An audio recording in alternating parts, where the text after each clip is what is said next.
नमस्कार दोस्तों, 2 महीने पहले हमने एक वीडियो बनाई थी जिसके अंदर हमने आपको ये बताया था कि हिमाचल प्रदेश की सरकार के अंदर मौजूद हिमाचल प्रदेश के जो मंत्री हैं वो और जिसके अंदर मुख्यमंत्री भी शामिल है, ये पूरा ग्रुप अपनी सब्सिडीज को सरेंडर कर देगा। क्यों? क्योंकि इनको हिमाचल प्रदेश को कर्जे से निजात करना है, इनको हिमाचल प्रदेश को कर्जा मुक्त करना है और इसलिए उस वक्त इन्होंने एक कदम चला था। लेकिन दोस्तों अब 2 महीने के बाद में इन्होंने एक और कदम चल दिया है और उस कदम के अंदर क्या है? उस कदम के अंदर यह है कि हिमाचल प्रदेश के मंत्री, जिसके अंदर मुख्यमंत्री भी शामिल है, ये तमाम मंत्रीगण अपनी तनख्वाहों को 24% बढ़ा रहे हैं। जी हाँ दोस्तों, ये 24% बढ़ा रहे हैं। लेकिन दूसरी तरफ ये एक और बात कह रहे हैं जिसके अंदर ये अपने आप को काफी अच्छा मान रहे हैं। उस बात के अंदर दोस्तों ये कह रहे हैं कि हम 24% तनख्वाह तो हमारी बढ़वा रहे हैं, यानी कि हमारी सैलरी हाइक तो हम 24% कर रहे हैं, लेकिन दूसरी तरफ जो हमको फ्री के भत्ते मिलते हैं, जैसे कि बिजली के, पानी के, टेलीफोन के, इन सब का खर्चा हमारा आता है दोस्तों 20,000 रुपये। तो हम इसको स्क्रैप कर रहे हैं, हम ये खर्चा नहीं लेंगे 20,000। लेकिन दोस्तों जब हम यहाँ पर बैठे और हमने कैलकुलेट करा कि आखिर इनकी 24% सैलरी कितनी बढ़ रही है, तो दोस्तों पता चला कि इनकी 20% तनख्वाह ही बढ़ रही है। इसका मतलब जिसके बारे में ये जनता को खुश करना चाह रहे हैं, ये कह रहे हैं कि हमने हमारे 20,000 रुपये छोड़ दिए हैं, हमने उसको स्क्रैप कर दिया है, उस भत्ते को, फ्री के भत्ते को हम नहीं ले रहे हैं, उतना ही पैसा इन्होंने अपनी सैलरी के अंदर बढ़ा दिया है। अब आपके सामने टेबल आ रही होगी जिसके अंदर मैं आपको बता रहा हूं कि हिमाचल प्रदेश के जो मुख्यमंत्री हैं वो अब तक 95,000 रुपीज़ लेते थे, लेकिन अब उनकी तनख्वाह बढ़कर हो जाएगी 1,15,000 और यहाँ आपको देखने को मिलेगा इसके अंदर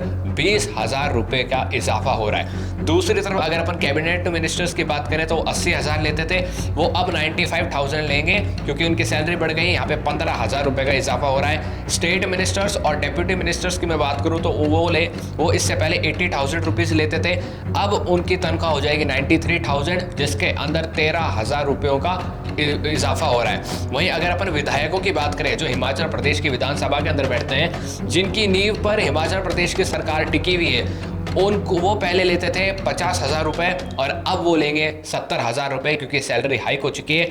और इन विधायकों की सैलरी के अंदर भी 20,000 रुपये का इजाफा आपको देखने को मिलेगा। तो आप देख सकते हैं कितनी बेवकूफ़ जनता को समझा जा रहा है। यहाँ पर जनता को एक तरफ तो ऐसा कहा जा रहा है कि हम आपके लिए हिमाचल प्रदेश के कर्जे को कम करने के लिए हमारे मुफ्त वाले भत्तों को स्क्रैप कर रहे हैं, जिसका खर्चा आता है एक मंत्री के ऊपर 20,000 रुपये। दूसरी तरफ खुद की सैलरी के अंदर ही 13,000 से 20,000 रुपये बढ़ा रहे हैं। आप देख सकते हैं कि कितना बेवकूफ़ समझा जा रहा है जनता को। लेकिन हमने हमारे इस वीडियो के जरिए दोस्तों आपको ये चीज़ क्लियर आउट करने की इस चीज़ को क्लियर आउट करने की समझाइश की है। लेकिन अब आप देखें कि ये हाल हिमाचल प्रदेश के अंदर मौजूद कांग्रेस सरकार का नहीं है, ये हाल कर्नाटका के अंदर मौजूद जो कांग्रेस सरकार और उनके जो गठबंधन वाली सरकारें हैं उनका भी है। हाल ही में देखने को मिला कि कर्नाटका के अंदर जो मंत्री हैं उन्होंने अपने तनख्वाहों को 100% बढ़ा लिया, यानी कि 100% हाइक सैलरीज के अंदर कर्नाटका की असेंबली के अंदर देखी गई और बताया गया कि कर्नाटका के अंदर मौजूद मुख्यमंत्री हो, विधायक हो, स्पीकर्स हो, इन सब की सैलरीज को 100% बढ़ा दिया जाएगा।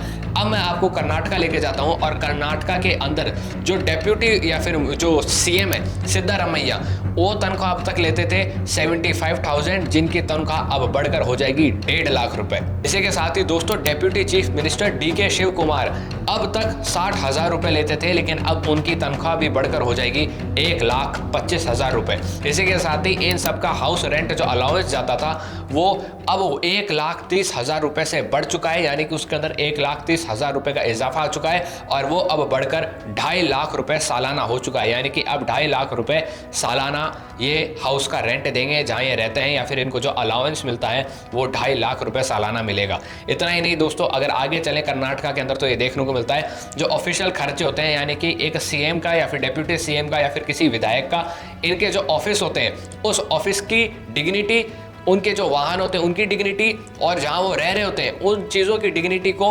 मजबूत रखने के लिए और उस डिग्निटी को बना के रखने के लिए यहाँ पर 50,000 रुपये का इजाफा हुआ है। और यहाँ पर भी देखने को मिला कि 5 लाख रुपए अब साल के यहाँ पर खर्च होंगे। तो आप देख सकते हैं कि लगातार जो विपक्ष की सरकारें जहाँ जहाँ राज कर रही है वहाँ बड़े आसानी से ये नेता अपनी जो सरकारें हैं, अपने जो विधायक हैं, खुद की सैलरी, यानी कि मैं यहाँ पे चीफ मिनिस्टर की बात कर रहा हूँ, ये सब अपनी तनख्वाहों को आसानी से बढ़ा रहे हैं और इनको जनता की कोई फिक्र नहीं है। देखा जाए खतरनाक बात तो यह है कि केंद्र सरकार की भी इस पर कोई नजर नहीं है। हम ही इस चीज को रिपोर्ट कर रहे हैं और मेन स्ट्रीम मीडिया के भी कहीं ज्यादा कोई इस पर ध्यान नहीं दे रही है। इससे पहले ये भी देखने को मिला था कि कर्नाटका के अंदर मसाज सोफे लगाए गए, जिस पर हमने एक शॉर्ट वीडियो अपलोड की थी। मसाज सोफे बनाए गए हैं और कर्नाटका के सीएम का और कर्नाटका के अंदर जो मौजूदा सरकार है उनका कहना है कि मसाज सोफे हमने इसलिए लगाए हैं ताकि यहाँ पर जो विधायक हैं वो लंच ब्रेक के बाद में एक पावर नैप ले सकते हैं, क्योंकि विधायकों को लंच ब्रेक के बाद में नींद आती है। दोस्तों, इन नेताओं को नींद आती है लंच ब्रेक के बारे में, जहां पूरी दुनिया लंच ब्रेक फटाफट करती है और अपने काम पर फटाफट लौटती है और उस काम को खत्म करके फटाफट घर जाने की सोचती है।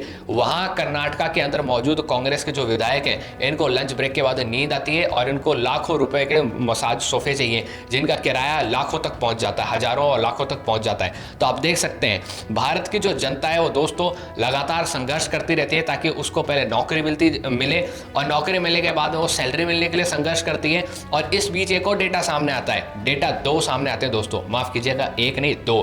पहला तो डेटा सामने आता है इन नेताओं की सैलरी हाइक का, दूसरा डेटा सामने आता है कि हमारे देश की मीडियन सैलरी क्या है। मीडियन सैलरी दोस्तों हमारे देश की है 27,300 रुपये और यहाँ पर मीडियन सैलरी का मतलब यह है कि भारत की आधी जनता या तो 27,300 रुपये से नीचे कमा रही है या फिर आधी जनता 27,300 रुपये से ऊपर कमा रही है। क्योंकि अगर अपन 100 जनों को देखें कि भारत के अंदर 100 लोग कमाने वाले हैं तो उसमें से 50 लोग ऐसे हैं जो 27,300 रुपयों से कम कमा रहे हैं, वहीं 50 लोग ऐसे हैं जो 27,300 लोगों से 300 रुपयों से ज़्यादा कमा रहे हैं। तो आप देख सकते हैं भारत की जो एम्प्लॉयज़ की जो सैलरी की कंडीशन है वो कैसी है। दूसरी तरफ आप देख सकते हैं हमारे नेताओं की सैलरी की कंडीशन कितनी ठाट वाट वाली है।